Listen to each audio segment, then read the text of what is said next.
Hello.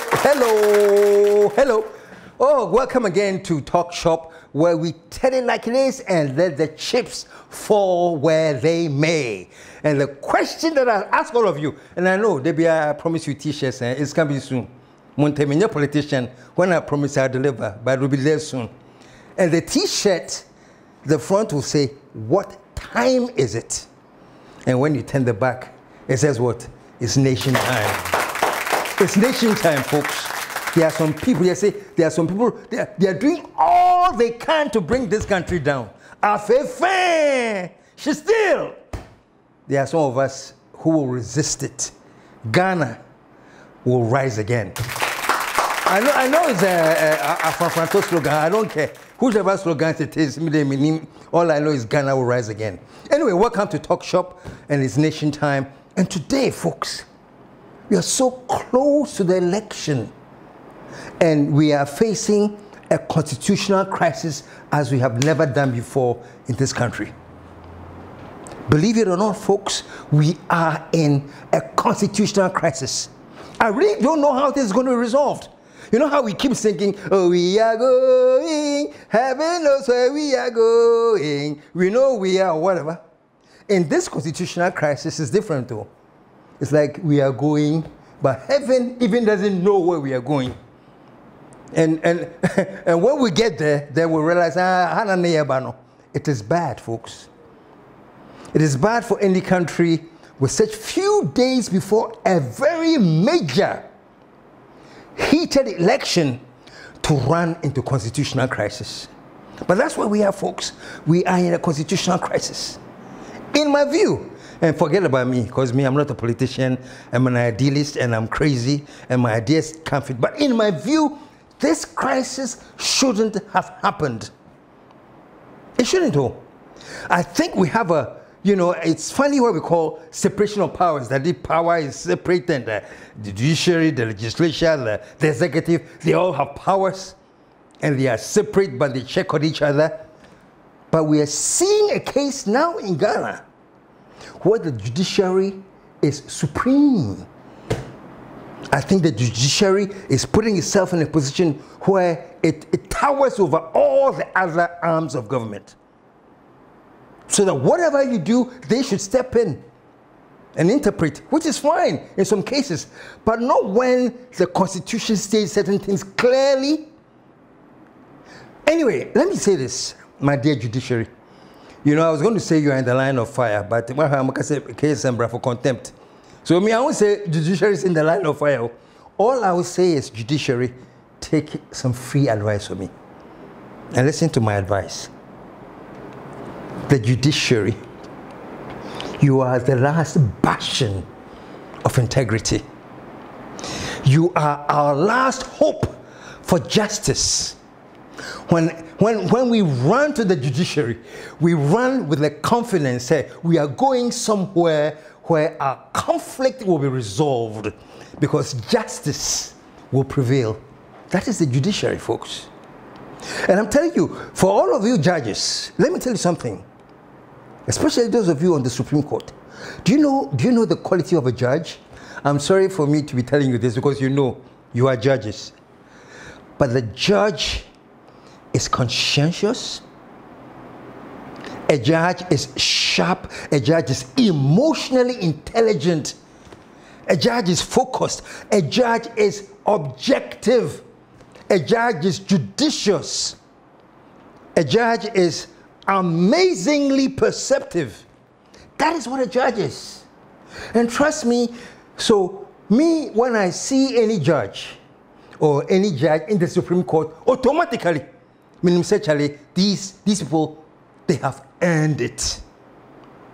How have they earned it? These are judicial people, these are intelligent people, these are objective people, these are people who uphold the law. If you're a judge, the law is your passion. If you're a judge, upholding the law is in your DNA. So when I see judges, that is the kind of respect I give them. That's why the court, if I'm saying, my lord. Let me explain why they call you my lord. Maybe you don't know, I'm sure you do. But for the Ghanaians listening to me, we call them my lord because the judges are representatives of God on earth. I'm telling you. Sometimes they say, oh, I'm a man of God. I'm a pastor. Even pastors are not the representatives of God on earth. The representatives of God on earth are judges. Do you know why? They can bring a case before them. They can look at your case. They can look at your face and tell you, Master, for this that you have done, I sentence you to 5 years in jail. Even worse, the judge can say, I sentence you to death. Folks, no one has the power to kill anybody. The president does not have the power to kill anybody. Nobody does. Only the judge has the power.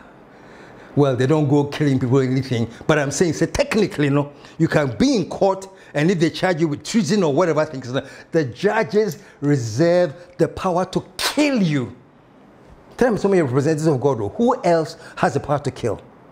Having said all of that, folks, all I'm saying is that when you're a judge, you are above the ranks of, your thinking is above the ranks of your fellow people.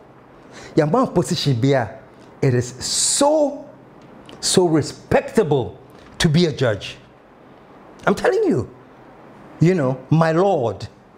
How much respect do you want that somebody is addressing you and say, my Lord? We are Lord, yes.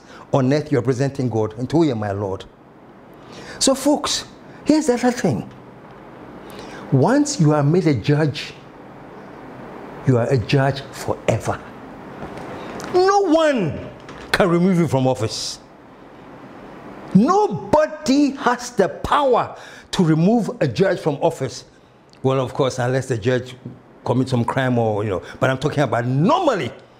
When you're a judge and you're sitting as a judge in office, nobody can remove you from office. We are judge forever. We are judge forever.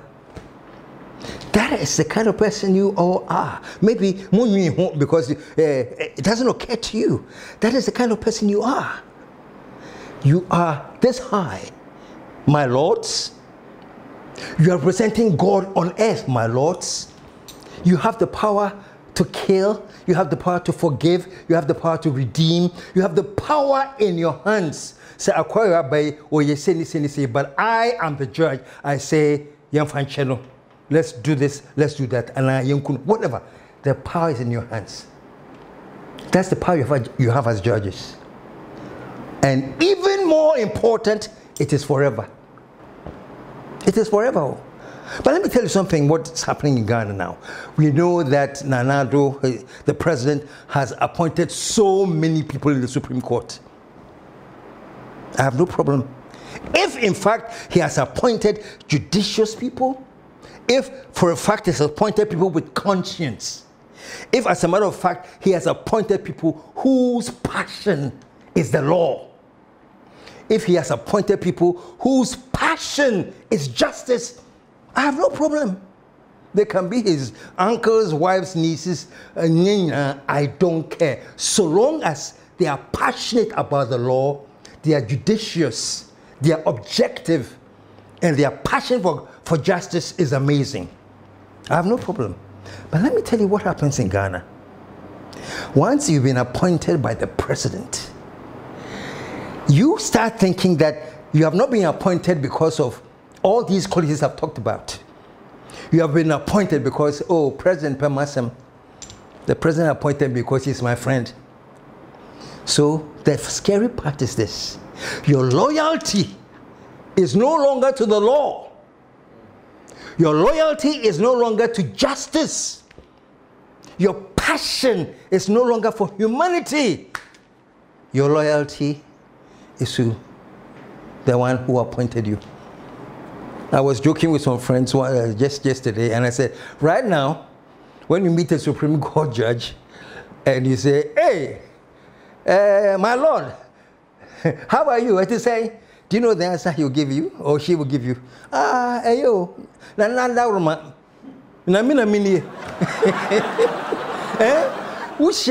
my Lord, please, say, how are you doing? Hey, and then be a judge. Great. Show love, show your gratitude. But I'm saying that let not that go beyond your call of duty, where now you start thinking that if Nana or his party wants to play any games, they can just walk it through the court and you will also dutifully protect them. I mean, let me ask you this. And I'm asking this from the bottom of my heart because I am so sad that the judiciary has been degraded to this level. Where now, when you hear Ghanaians talking, the way they talk about the judiciary is not good. You know some of the names they call you? Unanimous FC. And that's very mild. I was talking to somebody the other day. He says, look, when you have a case in the Supreme Court and you are there and you're doing something against the government, they say it is like playing away and the government is playing home. And they warn you that you know that the home court advantage is always at play. Anything that you do now that is government connected, right now, and it goes to court, home. The government is playing home, and they have the home court advantage. Folks, I'm saying this, and it's sad how you may take it, but I want to show you something. You've heard about Lady Justice. We all talk about Lady Justice. And I want you to look at this picture of Lady Justice. You see this picture? The first thing is that she is blindfolded. She's carrying a sword in one hand and then the scales of justice in another. But she is blindfolded. Do you know why? Because the law says that when you are a judge, you don't see anybody. Tell me application and you know. The blindfold, that's what it stands for. You just have your sword to cut where you want to cut, your justice to give you the justice wherever you need, but you do it indiscriminately. You don't see anyone. So that is the symbol of Lady Justice. You'll be surprised the kind of picture people have come up with for Lady Justice in Ghana. Take a look at this. You see how blindfolded she is? She's not completely blindfolded. You've been a crabby, and also oh winky oh. Eh? Be a clear, live and color. You know? So folks, you may laugh at this, you may be angry at this, but this picture really tells a deep story. It tells how much our judiciary, we have reduced them. Folks, this is no joke. I said it some time ago on this program, long ago. And I said, once we lose the power of the judiciary to be independent, once we lose the power of the judiciary to be our final arbiter, once we lose that power, and unfortunately, we have a media too that looks the other way. We are setting ourselves up for chaos. We are. So right now, what is happening in Ghana is very troubling. We are going, I don't know, even heaven knows where we are going. And we'll get there when we get there. Wherever it is, we are going. Folks, my lords in the Supreme Court, please, no one can fire you. What is all this fear? You are judges for life until you retire and you die. Nobody can touch you. Your position is what it is. You are forever. So what's the fear? Look, what's his name? Donald Trump in the US. We all know that he appointed quite a few people to the Supreme Court in the US. Do you know how many rulings in the Supreme Court were made and that came up and it was ruled against him. In spite of all the fact that he put the judges there. Because they know and they realize that their loyalty was not to him because of Nwashaho, but to the law and to justice.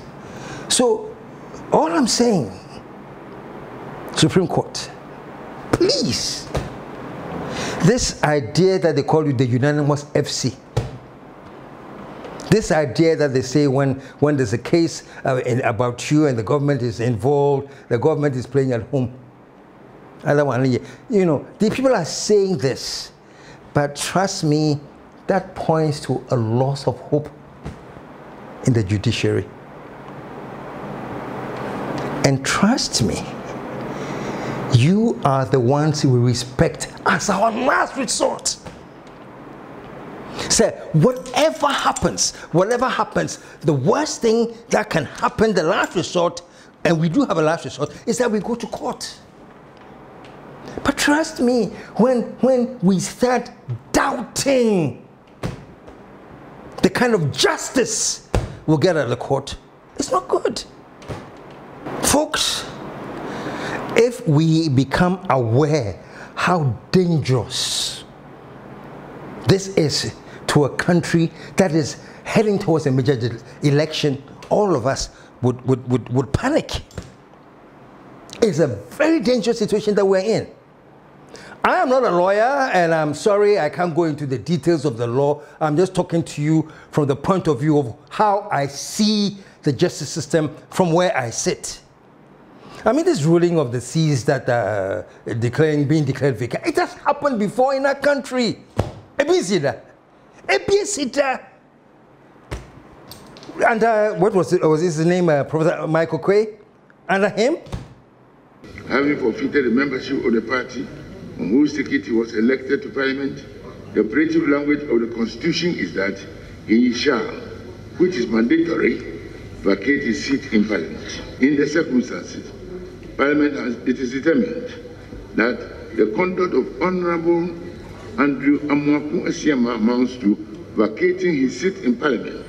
Accordingly, we bring this to the notice of the Electoral Commission for the necessary action to be taken in accordance with the law. Signed, the Speaker.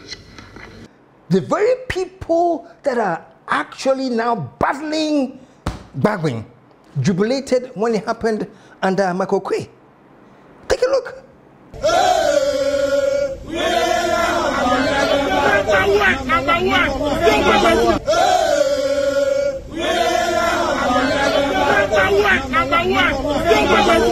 Folks, is it me or something that's in jail? I don't understand it. You are jubilating.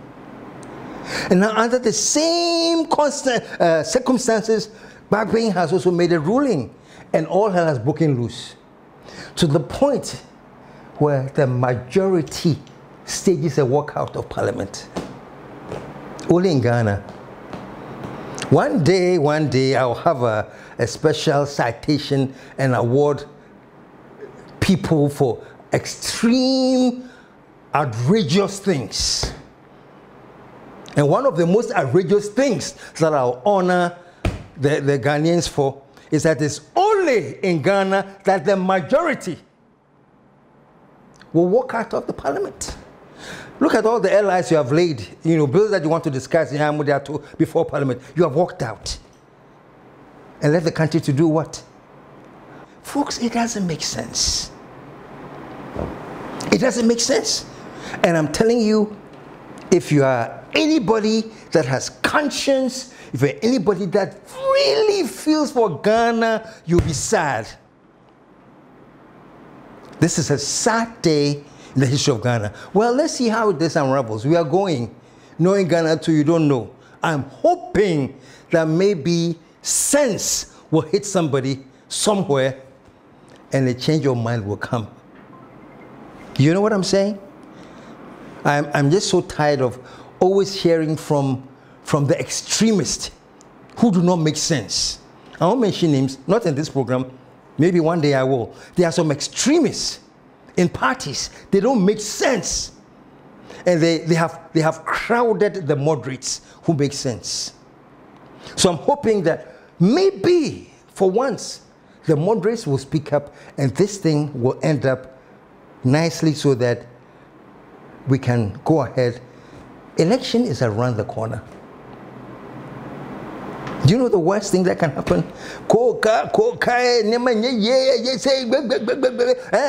Election cry, suspending, and then you see what will happen in your beautiful country that you love so much. It's almost as if you are craving, you are spoiling for chaos. You take here, it can lead to peace, prosperity, and the upliftment of Ghana.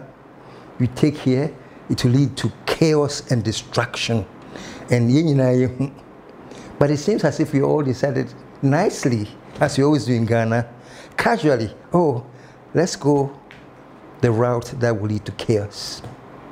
Maybe we should get there. I hate to say this, but they say that sometimes when you hit rock bottom and everything is piled against you and it's so bad for you, when you hit rock bottom and things are that bad for you, they say there's no longer anywhere else to go but up. So now from say boom, things are bad as they are now. When you are in that state, they say the only good thing about it is the only place you can go is to come back up. But should we get there before we come back up? Or should we check ourselves now so that we don't even go there? I'll give you a typical example. All the police presence and the police, why you say the minister should park here and you should walk there, all the wahala they gave that nobody should come in the vicinity of the Parliament House. What happened? Take a look at very angry MPP supporters who are out there. Take a look at this. And the only question I ask is this: what if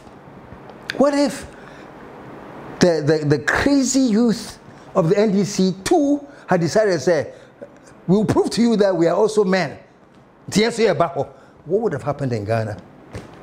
Would they just imagine that? You saw the gangs of the MPP people, the youth, marching there. For whatever reason, marching. Let's just say for a minute that NDC youth did the same. What would have happened, folks? Nothing but chaos. Nothing but maybe even bloodshed and death. Needless. Oh, Ghana. Some of us, all we can do is talk. And that's all we can do. But me, in my appeal, I started with the Supreme Court justices. You see, it's not nice that we are known as the Unanimous FC. It's a shame. It's a damn shame. Intimi Pacho, Chief Justice, and your gang, form a committee, find something, and try and rebrand and rebuild the image of the court. Folks, that has been Talk Shop, and there's been Nation Time. What time is it? It's Nation Time. So until we come back again, KSM saying, what time is it? And how do you respond? It's Nation Time. And as we always say, folks, truth crushed to earth shall rise again. See ya.